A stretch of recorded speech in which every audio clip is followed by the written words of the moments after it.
Hi, my name is Emily McCoy, and I am a certified teacher librarian. And today I am excited to teach you how to get a book checkout ready. So let's get started. So, everything you need for a better future and success has already been written. And guess what? All you have to do is go to the library. I love it that libraries can help us be successful because every knowledge that we gain in this life will help us be more successful. So I love this quote. So to get a book ready to check out, you need 4 things. First of all, you need the spine label. So the placement of the spine label is on the spine of the book, hence the word spine label. If the book has no spine or it is too thin, then you place the words on the front cover and wrap it around to the back of the book. So you can see this spine label right here. I started it on the spine and then I wrapped it around to the front of the book. So it is placed at the bottom of the spine up to 1 inch up. So I actually often will use my thumb as a guide and then place the spine label right there. Some people like to place them lower. It's up to you. You just don't want to place them any higher than 1 inch. And it's placed in the center and it's wrapped around equally on both sides. And then I will always put a piece of book tape over the spine label so that it won't get pulled off or disappear. So printed on the spine label is the collection of the library. So for example, fiction, nonfiction, or everyone, depending on the section, and the author's last name. So the anatomy of a fiction call number and also the everyone can read call number is first of all, the collection that you find it in. So if, for example, if there's a fiction book called Call of the Wild by Jack London, then the first line would be fiction because it's a pretend story. And the second line would be the author's last name, which is London. So these are some examples of fiction spine labels.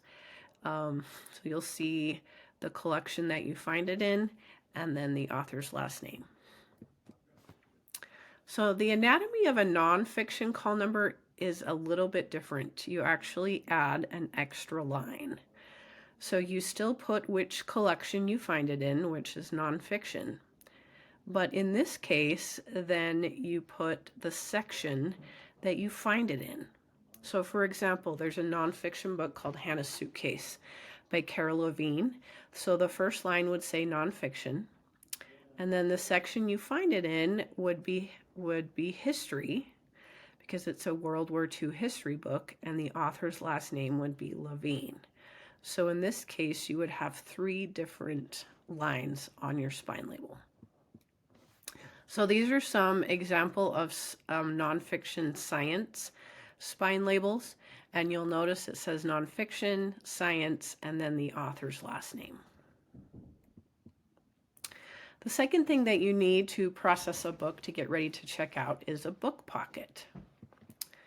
So the book pocket houses the book checkout card, and it is placed on the inside back cover of the book on the right side.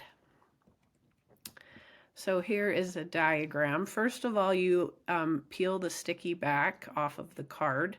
Some of them come with sticky and some of them you glue on yourself. Step 2, you actually place the book pocket on the back cover and you place it right there in the center. And then the book checkout card will actually go inside. So the third thing is what's called the book checkout card that you need to be able to get a book ready to check out. So this is what a book checkout card looks like. It's actually found inside the book pocket. The purpose is that the student's name is written on the borrower line, and the date that it's due is stamped or written on the due date line. So this is how a book actually gets checked out. The author, the title, and call number are written on the lines above, or in the Bookworms for the Philippines case, you are going to actually print them on an address label. So this is what the sticker looks like on the checkout card. So first of all, the top has the call number. So the section of the library you find it in, fiction, nonfiction, or everyone. If it's nonfiction, then the category like science, history, etc., and the author's last name. Now below that will be the title, which in this case is Sisterhood of the Traveling Pants, and the author is Anne Brashares, but you want to put the author's last name and then comma and then their first name, because we alphabetize the books by the author's last name.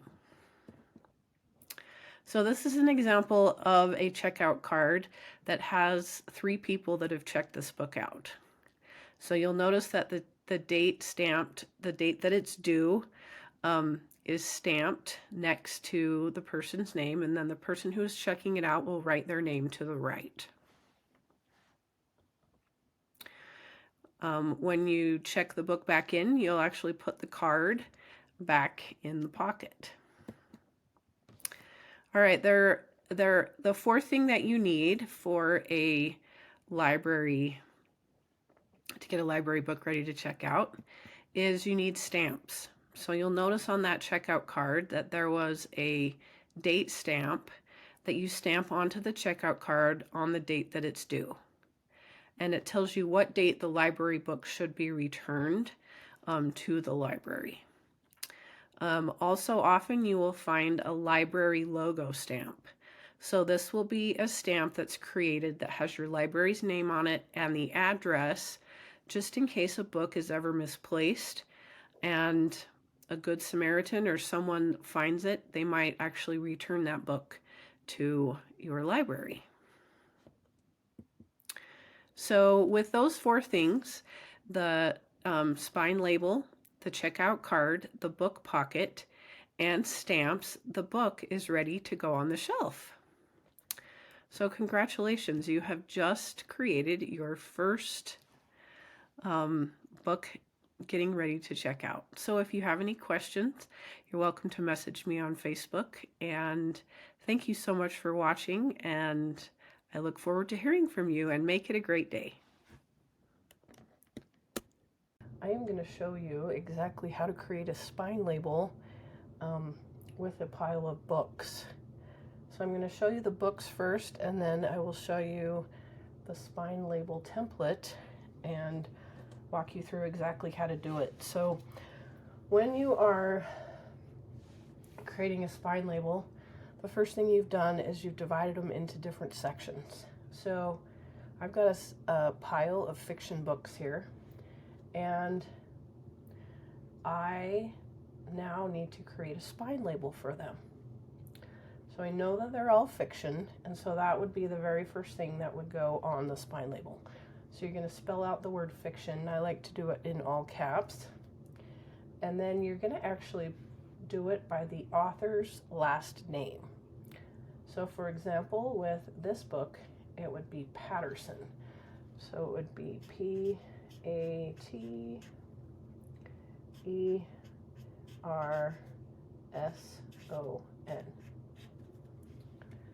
So that's how the spine label would look. On Mr. Lincoln's drummer here, you would do fiction,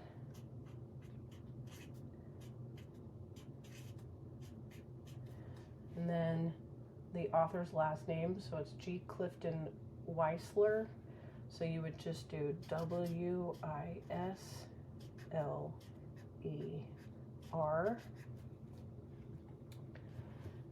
Okay. Now this one's a little bit trickier because it says the BFG, which is the title, but then you have the illustrations by Quentin Blake, and then you have the word rolled doll up here. Okay, so illustrations are who drew the pictures, and you want actually the person who wrote the story. So on the BFG, you would do fiction,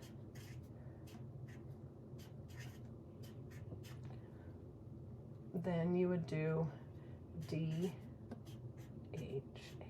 for rolled doll. Just the first, his last name.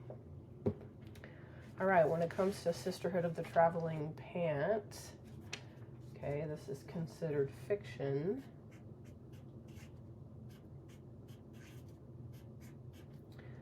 And then you have Anne Brashares. So you would type out her last name, Brachares.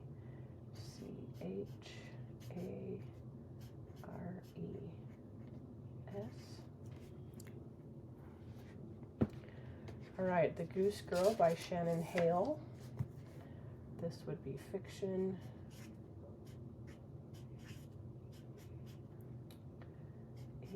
Hale.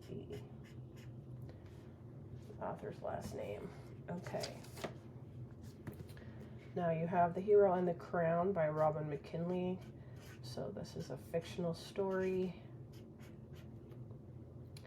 And then you would do M little c, because Mick has a little c, Kinley.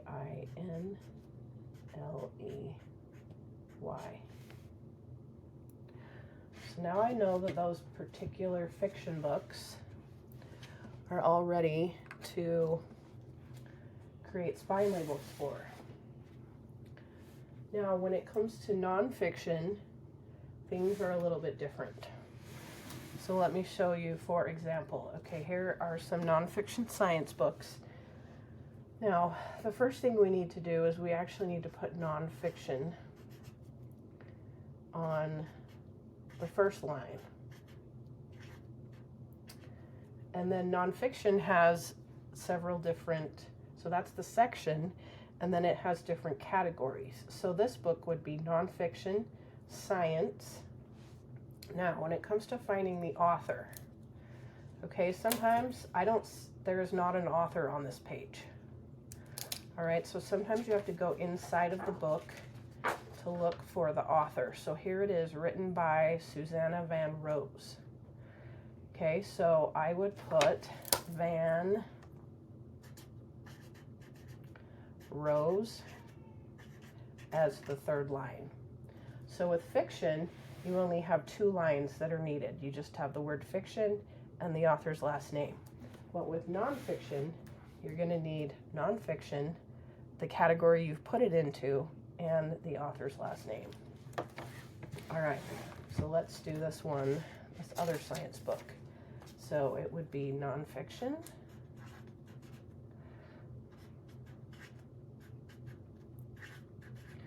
And it would be science. And it looks like there are 2 different authors here. Okay, you've got Dawn Titmus and Katie Gillespie. So what I do is I just pick the first author. Okay, so I would do science, and then I would do Titmus. All right, when it comes to this hurricane and tornado, okay, it would be nonfiction.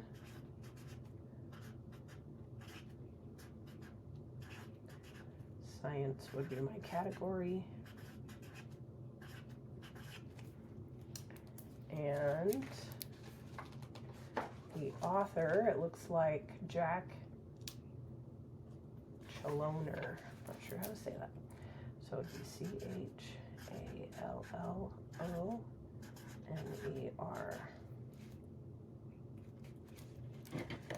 All right, where have all the bees gone? Now this one's nice because it's right there. So you've got nonfiction.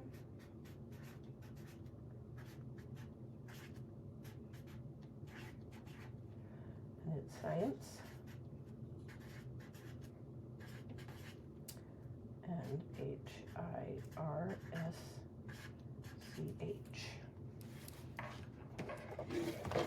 All right. E-Guides to Rocks and Minerals. I do not see an author, but it looks like it's right here. Okay, so I'm going to do nonfiction.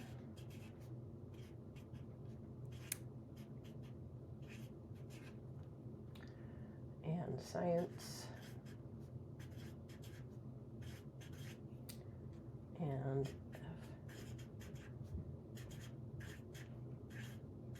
Arden.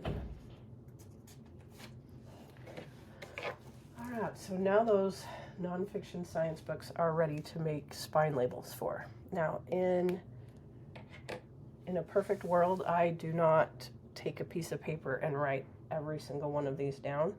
I'm doing this for demonstration so that when I show you the template, you will be able to see kind of what I've done. So that is how to come up with the spine label for fiction and nonfiction books. And thank you so much for watching.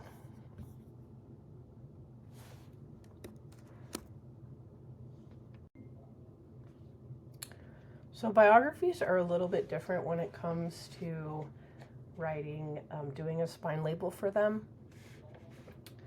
So because biographies are actually about a person, you don't want to use the person who wrote the story. You actually want to create the spine label with the person that the story is about. So when it comes to biography, you would do nonfiction, and then you would write the word biography or type it on the spine label. And then because this book is about Napoleon, then I would actually, instead of the author, who was Felix Markham, I would actually put Napoleon.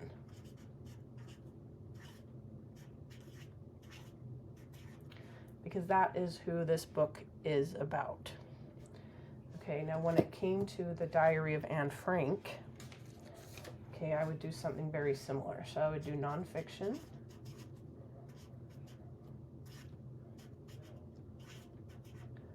Biography.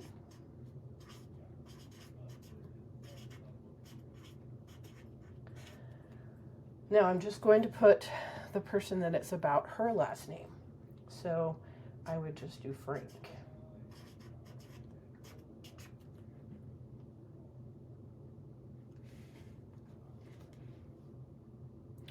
Now when it comes to this one's kind of tricky because Joan of Arc technically doesn't have a last name, right?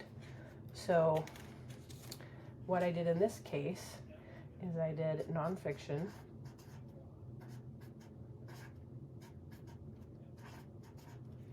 biography, that's the second line, and I did Joan because Arc is not technically her last name.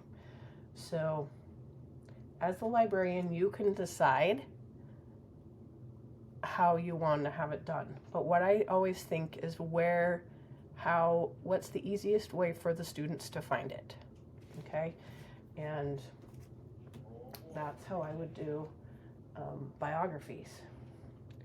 So the biographies are different in that you don't put them about the author, the person who actually wrote it.